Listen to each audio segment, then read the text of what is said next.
Alrighty folks, how many of you have played Warzone at 4 AM, especially solos? Warzone solos at 4 AM is a strange place.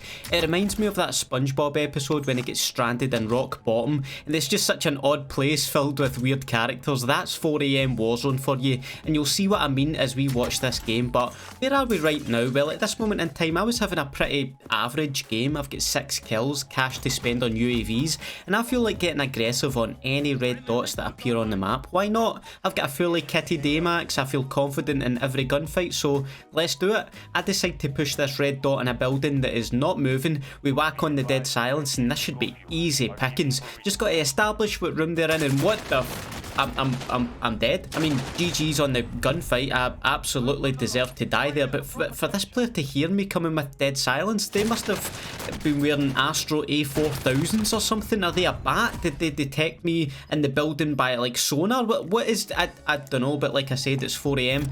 I've got nothing better to do. I'm going to spectate Kamikaze here and cheer them on to victory, especially as they've taken my loadout. They need to represent. They do a little scout around this building to make sure it's clear before running themselves a bubble bath, getting in it and closing the door for some privacy. This is all the hallmarks of a serious camper. I like this. At this point I'm away in the kitchen looking for snacks because we're going to be watching this for a while.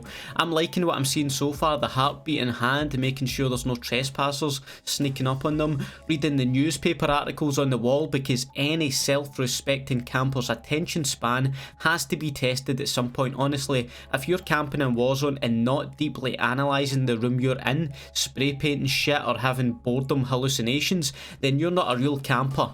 Kamikaze here on the other hand, well, I thought they were going to be a serious camper, but I have to reserve judgment for now because they decide to change location without the circle even prompting them to. They scurry across farmland, slamming doors to enter a building and politely opening doors to exit as they reach this building, in which they do their due diligence, checking the place for any occupants. That's good camper etiquette. What the fuck are you doing on the roof? Get down from there, I'm whispering to myself in my room. I want this guy to win, not to have his head sniped clean off and that's the end of the story.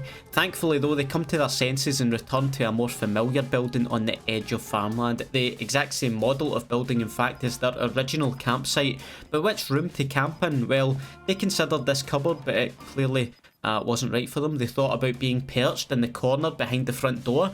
It's an interesting move, but no, this also doesn't feel right. Where they needed to be was in the bathroom again, reading more Verdansk Times newspaper articles. And yes, maybe they are a true camper after all. They even got my sniper out to see what that's all about. Again, I love that attention span, inspecting your weapons. By the way, if you think this has been odd, you ain't seen nothing yet. And I know we've been joking around here, but I want to get serious for a second and discuss loneliness and Aardman's What's Up With Everyone mental health campaign. Feelings of loneliness and isolation are more prevalent than we assume amongst my generation.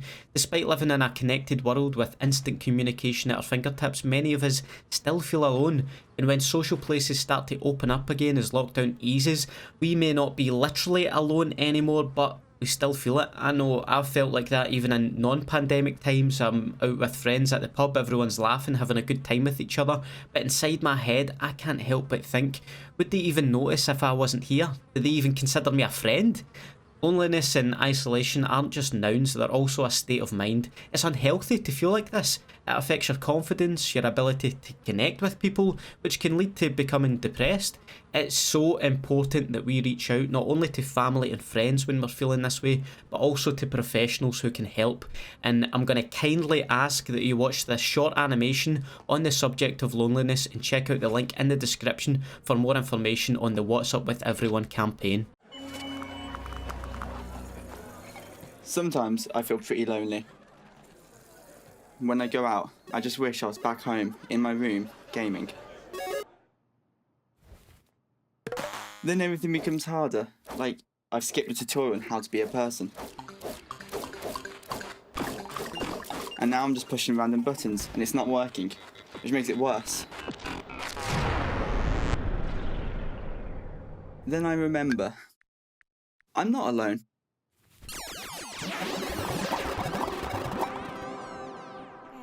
I just need to give it another go.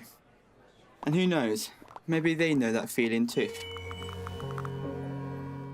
Thanks to Aardman for providing that video, and now let's get back into the action here.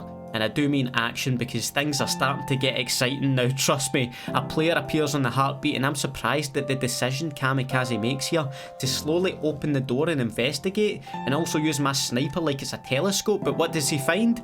Only a little lost riot shield user who has almost certainly now seen the glint of the sniper scope. It would appear we're at a stalemate. Kamikaze makes the first move, that move being that universal friendly dance of crouching and standing up repeatedly. The tension is rising until the riot shield user reciprocates. What am I witnessing right now?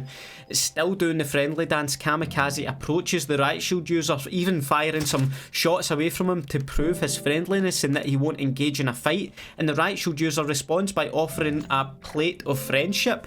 This is fucking Christmas Day during World War I. This is the latest Disney Unlikely Best Buds comedy movie. I couldn't believe what I was watching, and Kamikaze offers some financial aid to the riot shielder as well, and I don't know, Kamikaze is already so invested in this friendship. They're marking the buggy on the map, forgetting that Solo's, and there's no way their new friend would ever see this, but you have to respect the level of comms they're trying to provide. I like it, but at this beautiful moment in time, there's no words, only emotions. I was crying real tears as I saw these two friends ride into battle together.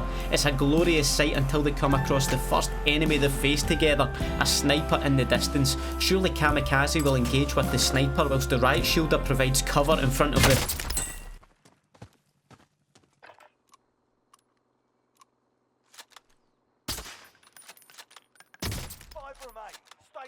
Wow, I guess this story didn't have a happy ending, as a hacker comes in and destroys this world of friendship with as much destructive force as the meteor that wiped out the dinosaurs. I was gutted, folks, covered in crumbs from all the crisps I consumed while watching this masterpiece.